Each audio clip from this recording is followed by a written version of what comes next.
কি অবস্থা? ভালো আছেন নিয়ে?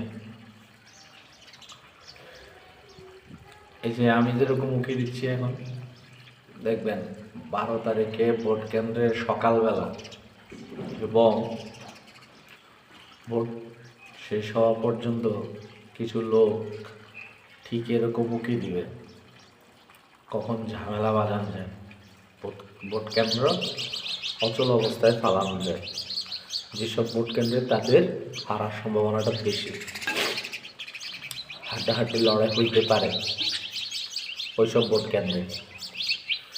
গত কয়েকদিনের মিডিয়া থেকে যা বুঝলাম, পারিপার্শ্বিক সব কিছু দেখলাম এবং বর্তমান সিচুয়েশন যা দেখলাম, বিভিন্ন জায়গায় যা ঘটতেছে, তা দেখে মনে হচ্ছে যে জামাত খুবই কনফিডেন্সিয়ালভাবে প্রচার করতেছে যে তারা জিতবে। ওইদিকে আমাদের জাতীয়তাবাদী দলকে একটু প্রেশারাইজড মনে হচ্ছে।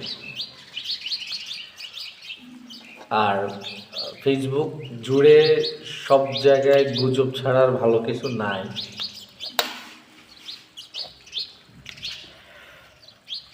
তো আসলে যেটা আমি বলতে চাচ্ছিলাম আর কি, সেটা হচ্ছে যে যদি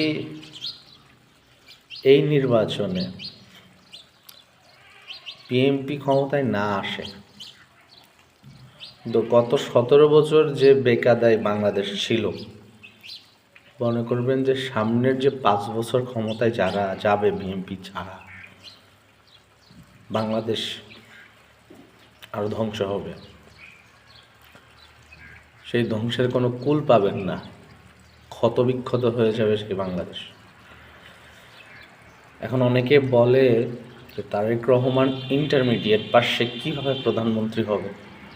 ভাই, ওনার যে জ্ঞান আছে, আপনাদের কারো এরকম জ্ঞান নাই। ওই যে দেখছেন না আপনাদের ওনার 17 আসনে যে ডক্টর সাহেব, তার ব্যবহার দেখছেন না, কীরকম ব্যবহার উনি করেছে সেনাবাহিনীর সাথে।